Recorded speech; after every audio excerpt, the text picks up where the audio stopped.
Social del Colegio de Ingenieros de Venezuela presenta. A partir de este momento, todas las voces se unen en una sola señal. RCR presenta Conexión 750 con María Alejandra Trujillo. Muy buenas tardes, amigos de Radio Caracas Radio. Todo el equipo que trabaja para ustedes a partir de esta hora los saluda. Variada y abundante información que compartir y analizar, como es costumbre la tarde de hoy. Esto es Conexión 750. Comenzamos. ¿Qué está pasando en este país? Y saludamos a nuestro invitado a esta hora, Froilán Barrios, es coordinador nacional del Frente Autónomo de Defensa del Empleo, el Salario del sindicato FADES. 1.000.000 de gracias por atendernos. Buenas tardes. Muy buenas tardes, María Alejandra. Pues mucho interés de conocer su opinión, análisis acerca del tema que nos ocupa, que tiene que ver con la visita que realizan representantes de la OIT a Venezuela. De esto conversamos con usted antes de que ocurriera, pero ¿qué balance hace hasta el momento? Lo escuchamos. Bueno, me parece muy importante que esa reunión se esté desarrollando porque ha sido pues una permanente búsqueda que ha tenido la Organización Internacional del Trabajo de tratar pues de meter en cintura al gobierno. Es más, yo diría que es un evento importantísimo porque durante todo el siglo XXI el régimen, bien sea bajo la gestión de Chávez y luego de Maduro, ha sido pues un permanente desconocedor o violador de los convenios laborales. Llámese el 87, que es de libertad sindical, el 144, que es de consulta tripartita, el 26, que es de la fijación de salarios mínimos, y otro más importante, que es el relativo al de discriminación política, que es el 110. Entonces, ¿qué pasa, no? Que el hecho de que se esté por fin dando esa reunión, que el gobierno, oígase bien, evadió, porque permanentemente se enviaron a Venezuela durante 20 años, se han enviado comisiones de todo tipo, comisiones de contacto directo, comisiones de alto nivel, comisiones de asistencia técnica, para precisamente el gobierno siempre las evadió. Es más, incluso el mismo Chávez y también Maduro, como buen alumno, siempre pues se burlaban de la OIT. Decían que no, que ellos se pasaban por el paltó, pues todo lo que en materia de convenios se aprobara y que ellos continuaban haciendo lo que les da la gana. Bueno, pero pues bien, ya se instaló el foro ayer, se va a reunir, se está reuniendo el martes y luego pues miércoles y jueves se va a reunir, pero ya tuvo un efecto, pues que por lo menos liberaran a dos dirigentes sindicales. La semana pasada que liberaron a Rodney Álvarez y ayer, el día de ayer, a Eudis Giró, que es de la Federación Petrolera, más el centro del tema, que es el cumplimiento de los convenios que son parte de la agenda durante estos 4 días. Entonces, el hecho de que se reúnan sindicalistas, gobierno, empresarios y la OIT, pues le da un espacio a que el movimiento sindical, que es en el que uno está, por la CTV, pues presente sus reclamos y presente sus aspiraciones, que lo digo con toda sinceridad, no tengo mucha esperanza pues con un gobierno, pero el hecho de que estén sentados es porque la OIT los obligó a que se cumplan los convenios. Varias cosas. A propósito de este tema, ayer nos decía Iván Freitas de la Federación Unitaria de Trabajadores Petroleros de Venezuela que temía que esta visita fuera utilizada por el régimen de Nicolás Maduro para, de alguna manera, blanquearse y evadir la responsabilidad en torno a la cantidad de acciones contra el movimiento sindical, contra trabajadores en nuestro país. ¿Qué opina usted? ¿No escuchamos? Mira, yo no creo que tenga opción de lavarse la cara. Este gobierno no tiene ninguna posibilidad de maquillarse, porque aun cuando presenta una política de decir que Venezuela cambió, que Venezuela tiene, ya este es otro país, que ya se recuperó, cosa que cada venezolano que está viviendo en Venezuela sabe que no es así, porque la canasta alimentaria está alrededor de los $470 y el salario mínimo es $30 y así pues todo lo que tiene que ver con los servicios públicos. Esto más bien es una oportunidad para que el movimiento sindical ante el mundo diga, manifieste, es una especie de multiplicador y espacio para que denuncie lo que ha venido haciendo durante todos estos años. O sea, es una oportunidad más para que el movimiento, para que las centrales sindicales, por lo menos a partir de ahora, entienden que tienen que seguir bailando pegados, tienen que seguir trabajando conjuntamente, no solamente para una reunión de la OIT, sino que a partir de ahora tengan que reunirse las centrales que estuvieron allí, porque sabemos que otras que no estuvieron afuera. Por ejemplo, da el dato curioso, María Alejandra, que la CUTV, que era oficialista también, que es del Partido Comunista, también fue excluida. No fue excluida, no está participando. Entonces, que las centrales sindicales, más allá del color que tengan ni del origen que tengan, se unifiquen y le den al mundo la información real, una vez más, de lo que está sucediendo. Porque por otro lado, el gobierno, uno vio ayer la intervención de Delcy Rodríguez, de la vicepresidenta, y del Ministerio del Trabajo, y presenta como que si el país fuera un paraíso laboral, ¿no? Cuando dice que la ley del trabajo, bueno, sí, la ley lo tiene, el 97, el 96 y el 97 establecen el derecho a convención colectiva y derecho a huelga, y también la Constitución lo establece, y la ley orgánica del trabajo, pero eso es letra muerta, porque el gobierno así, lo ha querido así, de desconocer los contratos colectivos y no aplicarlos.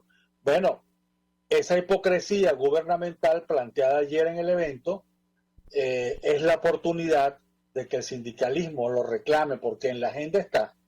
El jueves, por ejemplo, el jueves 28, está establecido que el gobierno se reúna con las centrales sindicales de manera bipartita para que den los reclamos.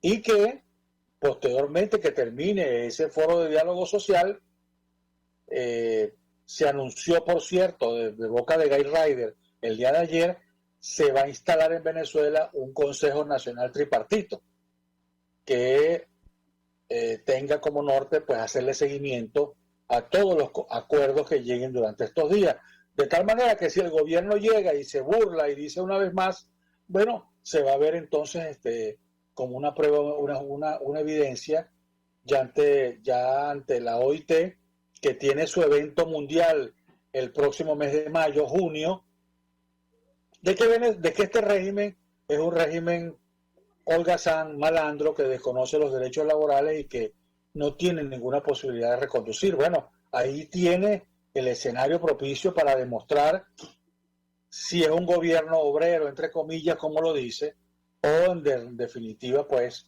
se sienta con los trabajadores a afrontar la dura situación. Bueno, de hecho, Delcy Rodríguez, la vicepresidenta del régimen de Maduro, dijo: no hace falta discusión de contratación colectiva porque nosotros estamos del lado de los trabajadores. ¿Qué responder ante una declaración de esa naturaleza en un país donde hasta ayer el salario mínimo era menos de $2 mensuales? Lo escuchamos. Bueno, sí, es el descaro. No es más, eso no se puede llamar de otra manera que el descaro de mentir, es decir, de mentir abiertamente. Esa es la conducta que tienen los regímenes que tienen como aliados a Putin, o al gobierno iraní, o al gobierno cubano, o al gobierno nicaragüense, que no les cuesta mentir, sino pretender presentar una imagen diferente cuando en realidad es otra. Esa es su esencia. Su esencia es la mentira. Pero el gobierno está ahí, y es importante decirlo, si hubiera podido evadirlo, lo hubiera hecho. Pero el gobierno fue nariciado, por decirlo así, fue llevado a esa reunión, y en esa reunión, en ese foro que se está desarrollando en Caracas, ellos no pueden esconderlo, no pueden taparlo, tienen que decirlo, pero le toca al movimiento sindical denunciar las cosas como son y que en concretar acuerdos que permitan la aplicación de esos convenios que están señalados en el informe de la comisión de encuesta y que permite a partir de ahora, por ejemplo, que de esta reunión se llegue como acuerdo discusión de contratos colectivos a todos los sectores, en las empresas del Estado, en PDVSA, que los trabajadores petroleros que fueron despedidos hace 20 años, los trabajadores de PDVSA y de contratistas, que son más de 20.000, que durante estos 20 años no le han pagado un céntimo de sus prestaciones sociales, se les reconozcan esos derechos, que los que estuvieron despedidos del referéndum revocatorio del 2004, que también fueron votados sin ningún reconocimiento, también se trata el tema. Es decir, que es una gran oportunidad para que los trabajadores establezcan una agenda a través de ese Consejo Nacional Tripartito que Guy Ryder anunció, que se iba a concretar, y que Venezuela se quede una delegación permanente de la OIT, porque estos no les queda en absoluto. Yo no tengo duda alguna que después que se vayan, que tomen el avión de Maiquetía y se vayan del país, continúen con sus prácticas violadoras permanentes de los derechos laborales en Venezuela. Si me permite, nuestro invitado, tenemos que hacer una pausa para ir a publicidad. Uno de los temas que está en discusión en el marco de esta visita de la OIT tiene que ver con el salario. De esto hemos hablado con nuestro invitado en varias oportunidades. La Constitución es absolutamente clara, artículo 91. El Estado garantizará a los trabajadores del sector público y privado un salario mínimo vital que será ajustado cada año tomando como una de las referencias el costo de la canasta básica. El sueldo mínimo en Venezuela es $28. ¿Alcanza esto para comprar la canasta básica familiar en este momento? La pregunta es retórica, pero al regreso de la pausa le doy la palabra para contestar. Ya venimos. Okay. Usted está viendo Conexión 750 con María Alejandra Trujillo. Solo por RCR 750, porque lo bueno une. Puedes seguirnos en nuestras redes sociales. En Twitter, @RCR750, la radio que se ve. Mensaje del ingeniero José Peraza, tesorero del FONPRES CIB. Estimado colega ingeniero arquitecto y profesional afín, el Colegio Ingeniero de Venezuela y el Fondo de Previsión Social, preocupado por la salud de tu familia, ha diseñado un sistema de salud integral que coloca a tu disposición y que contiene asistencia primaria de salud, ambulancia, hospitalización, cirugía, oftalmología, dermatología, fisioterapia, psicología, odontología, farmacia y funeraria. Para mayor información, visítanos a nuestros portales seiber.net.be, compreseiber.net.be, Colegio de Ingenieros de Venezuela, construyendo el futuro.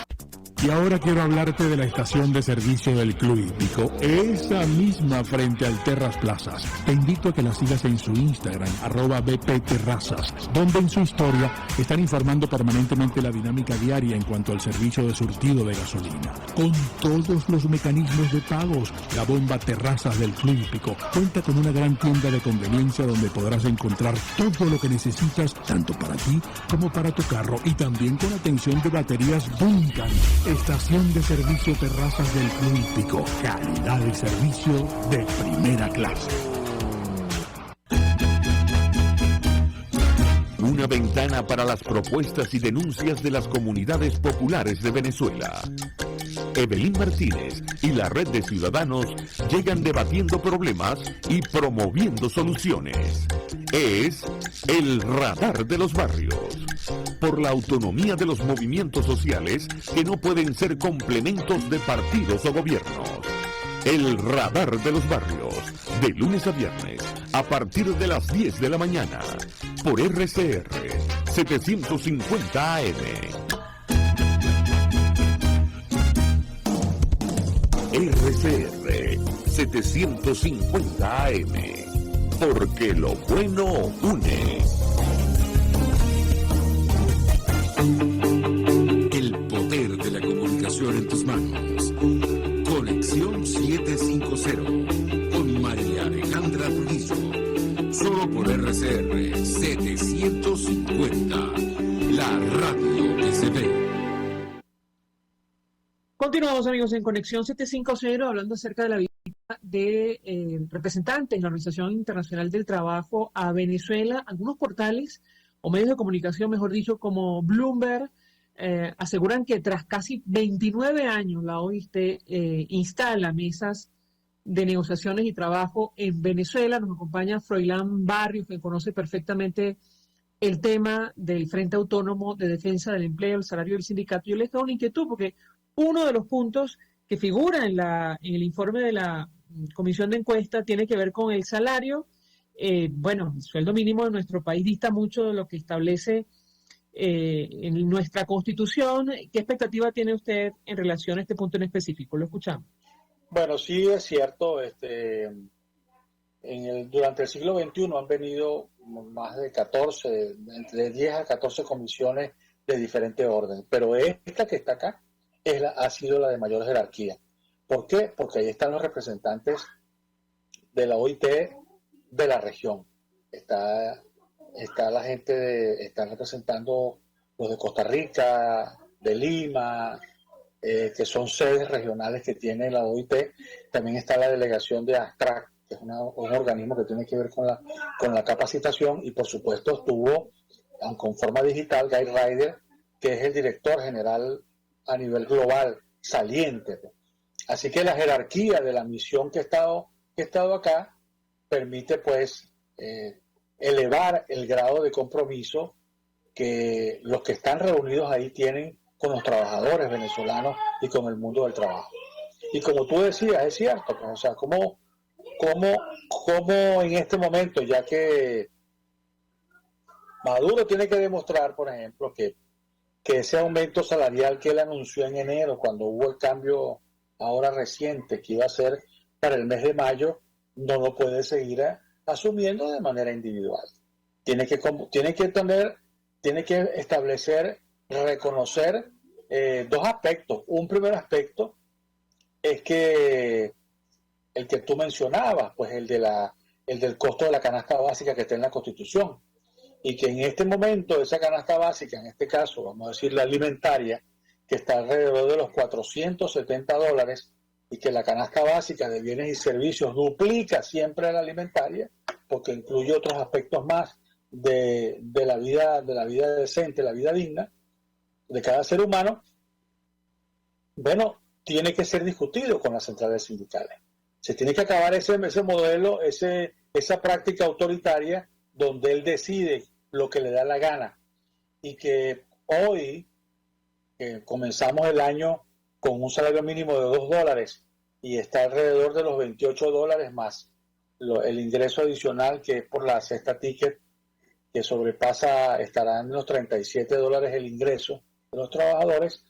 Está muy lejano de los $470 que anuncian los organismos consultores. Entonces, la desesperación, la pobreza, es más, ¿cuál es la demostración que continúa viviendo el trabajador venezolano? Bueno, la diáspora. A pesar de todos esos anuncios que dicen que Venezuela cambió, que todo está bonito, continúa conociéndose un éxodo permanente que apunta a que Venezuela tenga para este año aproximadamente 8 a 9 millones de trabajadores o de personas que se vayan del país. Por ejemplo, un dato fundamental: la economía ucraniana va a caer este año, producto de la guerra, 45%. La economía venezolana ha caído durante la gestión de Maduro aproximadamente 75%. Y se anuncia ahora, por efectos rebotes, que va a haber un 2 o 3% de crecimiento, pero cuando en un país ha caído la economía, 3/3 de su economía ha desaparecido, bueno, la situación es mucho más grave. Un país que tuvo un Producto Interno Bruto entre de $150.000 millones a $200.000 millones, y hoy su Producto Interno Bruto no llega a los $50.000 millones. Es decir, que si Elon Musk hubiera querido comprar a Venezuela, bueno, como pagó por Twitter, $45.000 millones, lo pudiera comprar el país, de la pobreza que hay en el país, y que lo ha demostrado pues el ENCOBI, la encuesta de la UCAP. Es decir, que esa es la triste realidad que debe tocar el diálogo social en Venezuela, y que debe buscar, bueno, decisiones prácticas, concretas. Basta de discursos y fraseología revolucionaria y culpar a las sanciones y culpar al imperialismo cuando es el propio gobierno el responsable de la terrible situación que está viviendo el pueblo venezolano. ¿Cree usted que esta visita de la OIT y estas mesas de negociaciones aplaquen las reivindicaciones laborales de los trabajadores el próximo 1 de mayo en nuestro país? No, no pueden aplacarla.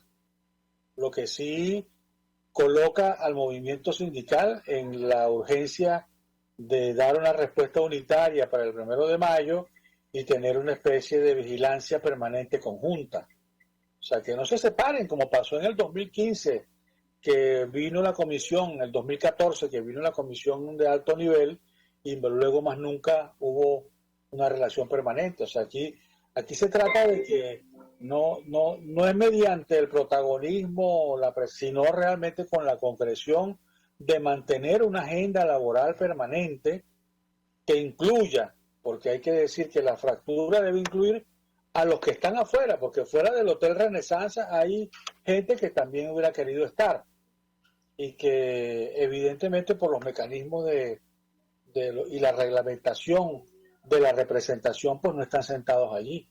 Pero igualmente pues ese sindicalismo que está afuera y que también tiene voz propia, bueno, también debe de una manera u otra pues convocarse a que se reúna, a que haya una agenda laboral unificada y que se establezca pues con medidas concretas pues el cumplimiento de lo que son los convenios colectivos. O sea, en un país donde se requiere progreso y se habla de justicia social, evidentemente pues tiene que convocarse a todos los sectores, no ignorará a ninguno, y que en ese sentido el que tomó la iniciativa de esa comisión de encuesta, que es el sector empleador, Fedecámara, el sector privado, entienda que debe continuar en la línea pues de la relación también bipartita con el movimiento sindical para fortalecerse ambos ante un gobierno que sabemos que a las primeras de cambio va a tener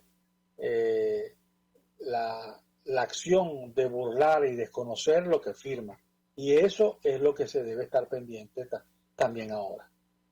Ahora, le pregunto a Froilán Barrios, volviendo al inicio de la conversación, con relación a todos los trabajadores que permanecen detenidos o que están procesados por su acción sindical en nuestro país. ¿Qué expectativa tiene usted? ¿Qué puede ocurrir con estos casos? Conversamos hace algunos días con Rubén González, expreso político, y él era de la opinión que este tipo de situaciones incluso tendrían que ser elevadas a la Corte Penal Internacional y de alguna manera formar parte del expediente que ahora mismo hay sobre Venezuela. ¿Qué opina usted? Lo escuchamos. Bueno, mira, yo creo que es una gran oportunidad. O sea, es una gran oportunidad para que testimonios como el de Rubén González o lo que vivió Ronnie Álvarez, ¿quién le hace recuperar, quién le puede recuperar a Ronnie Álvarez que estuvo preso 11 años y que, óigase bien, no está en libertad plena? No crean que él salió producto precisamente de que el gobierno quería lavarse la cara con su liberación, pero sigue con presentación, o sea, no tiene libertad plena en este momento. O el mismo Eudy Giró de la Federación Petrolera y la serie, el conjunto de periodistas y profesionales que no pueden, que están condicionados a medidas cautelares porque la libertad de expresión está condicionada en el país a que puede de nuevo caer preso o puedes tener una prohibición de salida del país o mantenerla si protestas contra el gobierno. Entonces, todos esos casos tienen que tenerlos, es la oportunidad de plantearlos. O sea, aquí el que calle otorga, sin hacernos ilusiones. No nos hagamos ilusiones porque bien sabemos el carácter malandro que tiene esta gestión gubernamental, este régimen que desconoce los derechos de los trabajadores. Pero tampoco te vas a poner con el prurito de que, bueno, como el gobierno es así, entonces no vas a denunciar. No, aprovechen de colocar en el escenario de que están ahí los máximos representantes de la OIT. Que esos máximos representantes de la OIT que están allí, con los cuales se va a sentar el gobierno. Está ahí el gobierno pues, presente. y en el cual se deben concretar acuerdos, porque para eso está la reunión.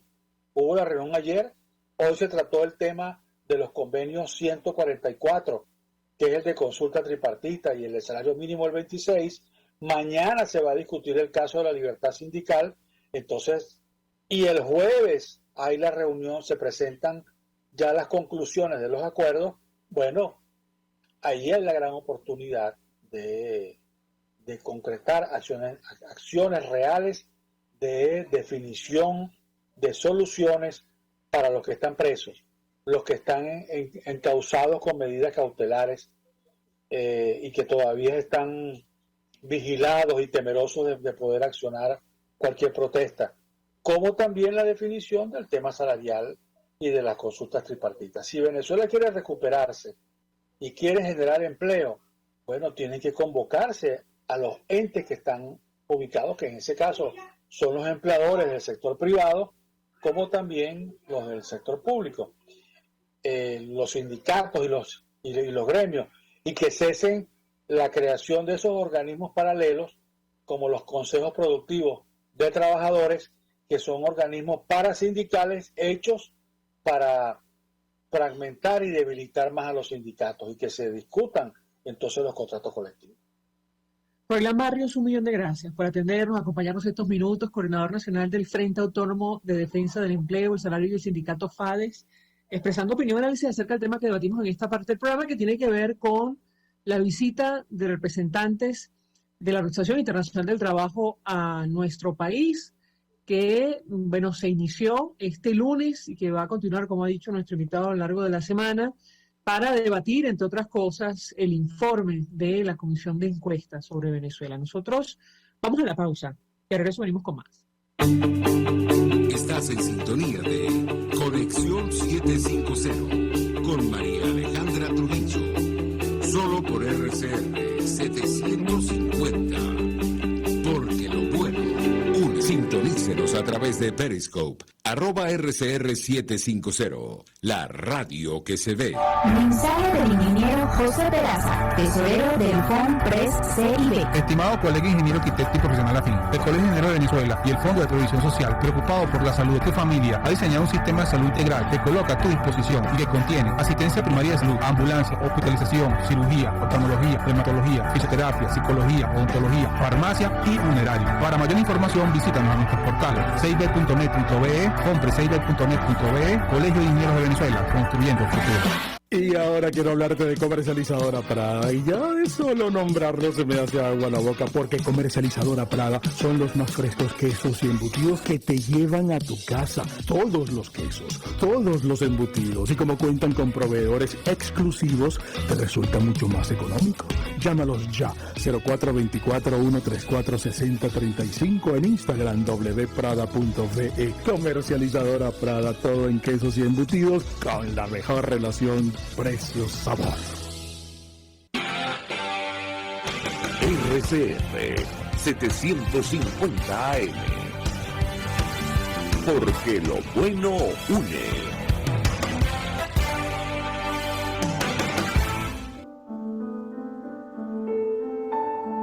La Academia de Ciencias Físicas, Matemáticas y Naturales presenta El progreso tiene su ciencia. Hoy presentamos Vladimir Cubes y la fiebre del burro. La encefalitis equina o fiebre del burro es una enfermedad que sufren fundamentalmente los caballos y los burros, aunque ocasionalmente es transmitida al ser humano y puede ser mortal. En 1932 vino a Venezuela un veterinario y virólogo oriundo de la entonces Checoslovaquia, llamado Vladimir Cubes. Había sido contratado por el gobierno del general Juan Vicente Gómez para hacer una evaluación del estado del ganado en nuestro país. Hasta entonces, a los animales se les aplicaban vacunas para encefalitis que generalmente fallaban en prevenir la enfermedad. Vladimir Cubes identificó al agente causante de esta fiebre del burro como un virus de encefalitis equina diferente a los conocidos hasta el momento. La descripción de este virus, publicada en 1938 por Cubes en la revista norteamericana Science, es todavía hoy en día el artículo más citado de la ciencia veterinaria venezolana. Gracias a sus hallazgos, posteriormente se desarrolló una vacuna para la fiebre del burro, específica para Venezuela. Actualmente, cuando se detecta una epidemia de encefalitis equina venezolana en el ganado equino, se procede a vacunar al ganado para prevenir epidemias que puedan generar transmisión hacia el hombre. Así pues, vacunando al ganado, se logra prevenir la fiebre del burro en humanos. Hasta donde tenemos noticias, Cubes vivió en Venezuela hasta los años 50 y luego emigró hacia destinos desconocidos. No obstante, su tránsito por nuestro país dejó una huella en la ciencia veterinaria venezolana. El progreso tiene su ciencia. La Academia de Ciencias Físicas, Matemáticas y Naturales presentó El progreso tiene su ciencia. RCR 750 AM, porque lo bueno une. María Alejandra Trujillo te acompaña en Conexión 750. Solo en RCR 750. La radio que se ve. Claro y raspado.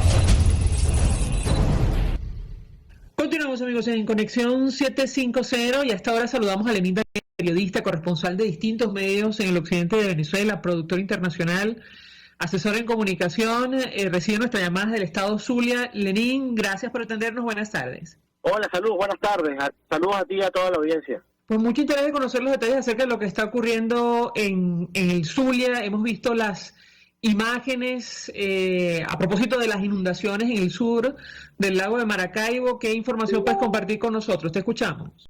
Sí, ya estamos hablando de 5 municipios que ya están afectados a consecuencia de las lluvias.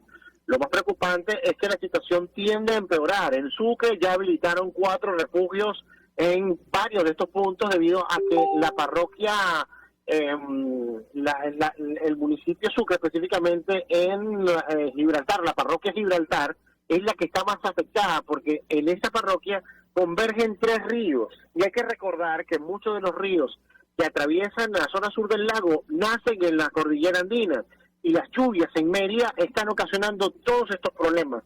Pero vale la pena mencionar que en el caso del municipio Catatumbo, esta situación que está ocurriendo hoy, que se están inundando a la altura del kilómetro 43 de la vía que comunica a Encontrados con el Guayabo, ese muro, desde hace más de un año, los gremios ganaderos, campesinos, vecinos de las zonas cercanas pedían al gobernador de entonces, al alcalde de ese momento, estaban pidiendo se solventara el problema con los muros de contención.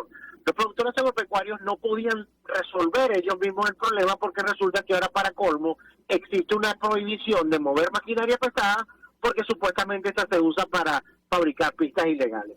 Entonces, toda esta situación de haberse abordado hace año y medio no estaría ocurriendo hoy. Y hay zonas y ya hay fincas que están totalmente inundadas. No te imaginas, yo de verdad, algunos han tratado de sacar o hacer una estadística de cuánto se ha perdido en cuanto a producción de alimentos y es realmente difícil, porque solo en Sucre, solo en el municipio de Sucre, el gremio campesino asegura que estamos hablando de 500 toneladas de alimentos que se perdieron a consecuencia del agua. El alcalde de esa zona, Johnny González, dice que esa cifra está muy por debajo de lo que realmente está sucediendo allá en cuanto a la producción alimentaria. Y es solamente Sucre, no te hemos mencionado Francisco Javier Pulgar, Catatumbo y otras zonas que también tienen unidades de producción que están severamente afectadas a consecuencia de estas inundaciones. Ahora, Lenín, bueno, ya es tarde para, digamos, contener las consecuencias de la ruptura de este dique, entiendo, en el río Catatumbo, pero ¿qué están haciendo las autoridades para reparar esta zona, tomando en consideración, insisto, las imágenes que hemos visto y el impacto que tú, describes? ¿Qué puedes decirnos? Te escuchamos. Mira, ¿sabes lo lamentable? Es que justo en este momento no se puede hacer nada por el muro.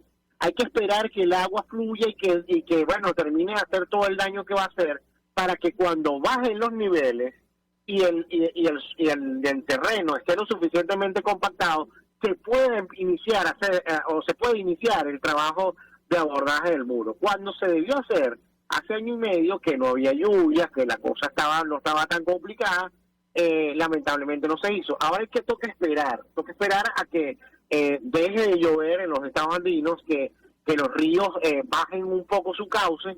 Mira, estamos hablando de más de 5 o 6 ríos que atraviesan el sur del lago. Por ejemplo, el río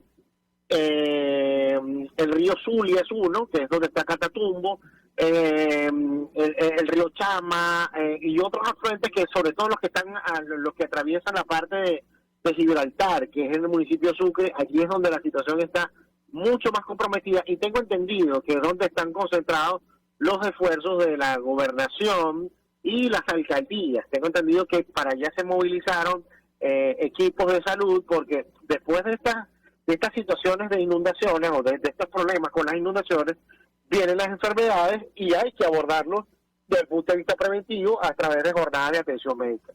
Lenín, el actual gobernador del Zulia, Manuel Rosales, decía que este contratiempo, y lo cito, y amenaza, es un campanazo al Ministerio del Ambiente, quien tiene la competencia exclusiva en esta materia, y ya que es un problema estructural que requiere de asistencia técnica y mantenimiento continuo de las cuencas altas, medias y bajas de los afluentes. ¿Qué puedes decirnos sobre este tema? Te escuchamos. Sí, no solamente el Ministerio del Ambiente, la gente del Instituto Nacional de Canalizaciones están en mora con el tema del mantenimiento de los ríos. Muchos de estos ríos están sedimentados, y ese sedimento ocasiona que cuando viene la crecida, esa agua se estanca y se desborda hasta ocasionar las inundaciones. También el Ministerio del Ambiente está en mora con el tema de la reparación de los muros de contención. Es que son años, estamos hablando de varios años que no se hace mantenimiento a estos muros, a estos diques que contienen el agua que atraviesan a los distintos ríos en el sur del lago de Maracaibo. Es que, si bien es cierto, esta zona es inundable, hace mucho tiempo se hizo todo un plan, toda una estrategia, precisamente para contener esos ríos y para aprovechar las tierras fértiles que hay en esa zona. Pero lamentablemente con el pasar del tiempo, ese mantenimiento a los muros no se está haciendo, o no se hizo más, y tampoco el dragado en los ríos. Por lo menos, para muestra un botón, el río Escalante que divide a Santa Bárbara de San Carlos está tan sedimentado que las personas pueden atravesarlo a pie. Entonces, ese problema, por supuesto, cuando se generan crecidas en ese tipo de ríos, ocasionan inundaciones que a su vez derivan en problemas, generan fallas en la producción de alimentos y generan, inclusive arriesgan la vida de la seguridad alimentaria, básicamente, porque estamos hablando que en esa zona muchos de los productos, el 70% de los productos que de allí salen van hacia las unidades de producción, o las unidades de consumo, perdón, que están ubicadas en las ciudades en el centro del país. Ahora, tengo que preguntarte, Lenín, tú dices, bueno, es difícil cuantificar las consecuencias de las inundaciones, sin embargo, sabemos que hay varias familias afectadas. ¿Qué información se maneja sobre este punto en específico? Te escuchamos. Sí, en Sucre, como te decía, el alcalde me comentó que ya habían habilitado 4 refugios. En uno de ellos habían 120 personas. Lo que pasa es que hay muchas de estas familias que deciden no abandonar los lugares donde están, inclusive con la inundación, no se van porque temen que después cuando lleguen no consigan nada, que los roben, que les quiten lo poco que les queda o con lo que les dejó el agua. Pero tengo entendido que hasta ahora solo se habilitó refugio en el municipio Sucre, específicamente, como decía, en Gibraltar, pero no se descarta, porque posiblemente si sigue lloviendo en Mérida y en los estados andinos, esto va a generar problemas, porque esa agua va a venir a dar acá. Entonces, la situación, de hecho, en las últimas horas, de las últimas 24 horas, la situación ha empeorado, porque pasamos de tener una situación de alerta, de resguardo, de ayuda por parte de las alcaldías, pasamos ahora a una situación de habilitar refugio. Entonces, esas personas que están allí necesitan agua, necesitan alimentos. Entonces, se está agravando un poco la situación. Esperemos que las lluvias cesen un poco en los estados andinos para que quizás bajen los niveles, empiecen a bajar los niveles del agua y las personas puedan regresar a su casa sin ningún inconveniente. Si me permite, Lenín, tenemos que hacer una breve pausa. Al regreso, quisiera tu comentario a propósito de lo que decías en relación a los alimentos. Entiendo que lo que se produce en el sur, sobre todo en el sur del lago de Maracaibo, es distribuido a buena parte del territorio nacional, sobre todo en los Andes. Yo te pediría un comentario sobre este tema del regreso, tomando en consideración, además, la crisis alimentaria que está afectando a todo el mundo, producto de la guerra en Ucrania. Te ruego, permanezca unos minutos más, de eso te doy la palabra para contestar, ya venimos. Escuchamos Conexión 750, solo por RCR 750, la radio que se ve. Puedes seguirnos en nuestras redes sociales, en Twitter, @RCR750, la radio que se ve. Mensaje del ingeniero José Peraza, tesorero del FONPRES CIB. Estimado colega ingeniero arquitecto y profesional afín, el Colegio Ingeniero de Venezuela y el Fondo de Previsión Social, preocupado por la salud de tu familia, ha diseñado un sistema de salud integral que coloca a tu disposición y que contiene asistencia primaria de salud, ambulancia, hospitalización, cirugía, oftalmología, dermatología, fisioterapia, psicología, odontología, farmacia y funeraria. Para mayor información, visítanos a nuestros portales cib.net.be, FONPRESCIB.net.be, Colegio de Ingenieros de Venezuela, construyendo el futuro. Mis amigos, quiero hablarles de Dilac Biodiagnóstico, un nuevo laboratorio clínico con un concepto original. Además de estar dotado con los equipos de la más reciente tecnología y el personal de más alta calificación, Dilac Biodiagnóstica te ofrece ambiente y trato amables y los precios más económicos en todos tus exámenes de laboratorio. Pide tu cita en el 0212-945-5788. Dilac Biodiagnóstica. Precisión y confianza en laboratorio clínico. El poder de la comunicación en tus manos. Conexión 750 con María Alejandra Trujillo. Solo por RCR 750. La radio que se ve. Continuamos, amigos, en Conexión 750, hablando acerca del impacto de las inundaciones en el estado Zulia. Nos acompaña el periodista Lenín Danieri, que se encuentra en esta entidad. Y yo te dejo una inquietud, Lenín, sobre, digamos, el impacto que puede tener para la producción de alimentos en esta zona del sur del lago de Maracaibo, que distribuye buena parte de su producción a otros estados del país. ¿Qué puedes comentarnos? Te escuchamos. Sí, es que también hay otra cosa que nosotros cuando no estamos presos nos están buscando. Resulta que antes de las inundaciones o antes de que se desbordaran los ríos, aquí había una protesta que duró como 15 días y cerraron la Machiques Colón a la altura del sector del cruce. Entonces, ¿qué pasaba? Ya el transporte de alimentos tenía problemas porque tenían que desviarse por la Panamericana, esos son más de 200, 300 kilómetros de desvío para poder ir hasta la zona de consumo. Ahora con estas inundaciones, muchas de estas vías que comunican con la Panamericana están teniendo problemas de nuevo por el tema de la lluvia. Ya afortunadamente se abrió la Machiques Colón, pero sin embargo ya el daño está hecho. Los rubros, que digo yo, como los frutales, plátanos, hortalizas, verduras, aumentaron considerablemente porque el flete aumentó su valor a consecuencia de todos estos problemas y los desvíos constantes que tuvieron que hacer los transportistas. Por ejemplo, yo me imagino que en Caracas ahorita pidieron o comprar un plátano debe ser mucho más caro que comprarlo la semana pasada o la antepasada.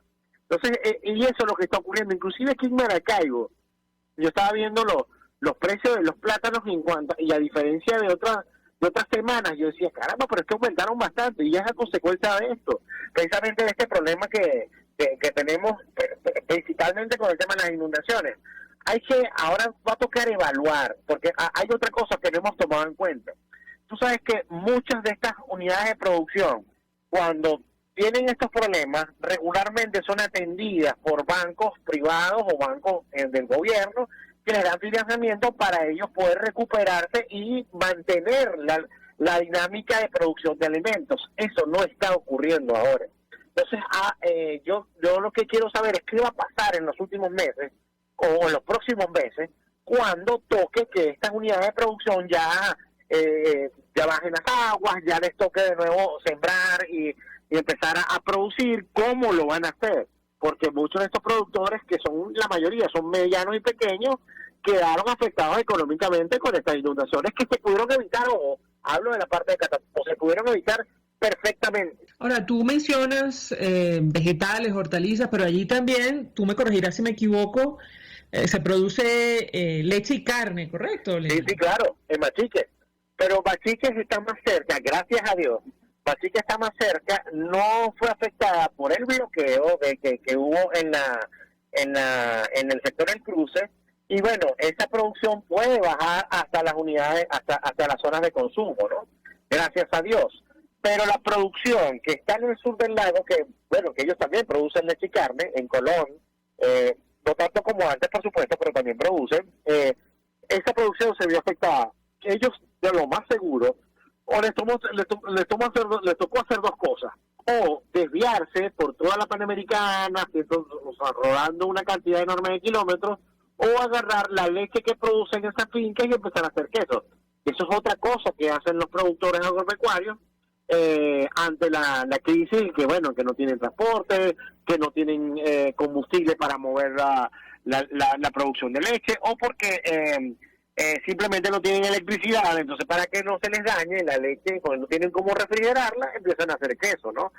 Ha tenido que cambiar un poco la dinámica en cuanto a la producción de leche, precisamente por esto, por esta inestabilidad, porque no hay garantías de nada. O sea, tú de repente tienes una finca y tú produces leche y carne, pero no tienes garantía si esta producción tú la puedes sacar y llevar a un centro de acopio. No tienes posibilidad de saberlo, porque si de repente hay un bloqueo, o de repente hay inundaciones, o de repente hay delincuentes que asaltan en la vía, que los hay, o de repente hay un apagón y se te puede dañar la leche que produce tu finca. O sea, es realmente difícil. En verdad, ahorita yo pienso que a los productores agropecuarios de este país hay que hacerles una estatua, sin duda alguna. Ahora, Lenín, cuando se ven las imágenes, algunas localidades prácticamente bajo el agua, pienso en el municipio Sucre, por ejemplo, ellos también tienen que lidiar con la falta de electricidad. ¿Cómo está este tema? Te escuchamos.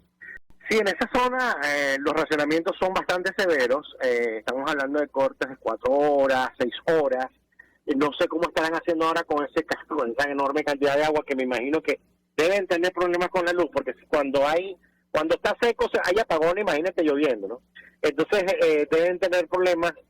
Por eso es que quizás las autoridades de salud decidieron empezar por Gibraltar y por el municipio de Sucre específicamente, porque ellos son los que están más afectados, son los que más tiempo tienen por las aguas, es la población que está más vulnerable y susceptible a enfermedades, ojo, porque al estar en contacto permanente con el agua vienen las enfermedades hídricas, afecciones en la piel, en el sistema respiratorio. Tengo entendido que hay un buen número de personal de la Secretaría de Salud que está ya, por lo menos, empezaron por la zona que está más afectada, que es el municipio de Sucre, pero los servicios públicos deben estar fallando sin duda alguna, porque como te decía, si cuando está seco fallan, imagínate cuando que está en estos momentos a 1 metro del nivel del agua en las casas y en la calle, ¿no? Ahora, has mencionado en varias oportunidades las protestas de los transportistas. ¿Cuál era la razón, Lenín? Mira, hace poco hubo una protesta, pero esa afectó, por supuesto, a la parte de transporte, pero la protesta que hubo recientemente fue más que todo política. ¿Recuerdas que hace unos meses detuvieron a la alcaldesa del municipio de Jesús María Semprún, Irene Fernández, por la acusan inclusive de servir como activista del narcotráfico? El caso es que el municipio de Jesús María Semprún estuvo durante varias semanas sin tener líderes, o sin tener al alcalde, ¿no? Entonces, ¿qué pasó? Legalmente tengo entendido que para momentos así tienen que repetir las elecciones, pero al parecer lo que hizo el CNE fue proclamar al que llegó de segundo lugar, que es por supuesto de línea oficialista, pero del Partido Comunista de Venezuela. Entonces esto ha generado una serie de problemas, una serie de desacuerdos que han originado inclusive protestas, y esta última protesta, que duró casi 15 días en el municipio de Jesús María Semprún, a la altura del cierre del sector del cruce, en el sector del cruce, que originó precisamente toda esta situación de problemas de traslado de alimentos, y eso fue antes de las inundaciones. Después vino las inundaciones Y bueno, empezó otra vez el problema, pero por el agua en la vía que genera todos estos inconvenientes. O sea, de verdad, nosotros tenemos ya casi el mes con problemas serios de movilidad de alimentos desde la zona de producción hasta la zona de consumo. Básicamente por razones políticas, no por reivindicaciones de ningún tipo, entiendo, ¿correcto? No, son más que todo razones políticas. De hecho, estaban involucrados algunos transportistas, estaban comunidades indígenas que pedían que se realizaran elecciones. De hecho, desde hace tiempo ellos están pidiendo las elecciones. Lo que no entiende es por qué el Consejo Nacional Electoral, vulnerando la ley, porque tengo entendido que la ley dice que cuando ocurre una falta de esa magnitud, que se destituye un alcalde por cometer un delito, tienen que repetirse las elecciones. No es como una carrera de caballo que, bueno, el ganador lo bajaron, entonces le damos el premio en segundo lugar. O sea, no es así, no debería ser así, pero lamentablemente fue lo que ocurrió.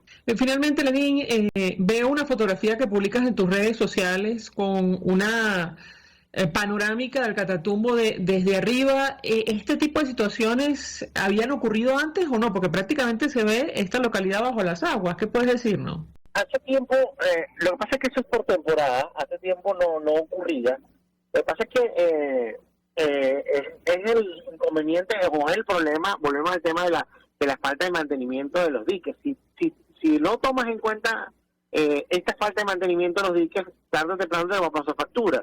Aunque también hay que tomar en cuenta el detalle y eso lo decía hace poco el director del INAME, o sea, el cambio climático está ocasionando precisamente toda esta serie de fenómenos, y estamos ahorita bajo los efectos de la Niña, y por supuesto eso genera mayor nivel de pluviometría, creo que le llaman ellos, que es la cantidad de agua que cae por determinado lugar. Ellos la miden en cuanto a centímetros cúbicos. Entonces parece que está cayendo o se está depositando mucha más agua que en otros años, y por ende ocurren este tipo de cosas. Pero el sistema que se diseñó hace mucho tiempo precisamente garantizaba que la zona de producción quedara lo suficientemente hidratada, más no inundada, y que se permitiera el cultivo, la agricultura y la ganadería sin problemas. Pero la falta de mantenimiento ha ocasionado todo este desastre.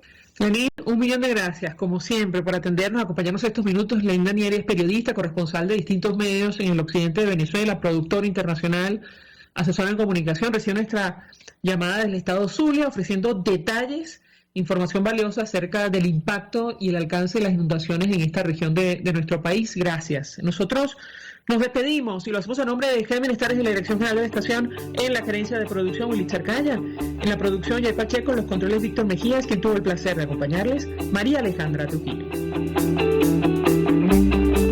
El Fondo de Previsión Social del Colegio de Ingenieros de Venezuela presentó. RCR presentó Conexión 750 con María Alejandra Trujillo. Solo por RCR 750, la radio que se ve.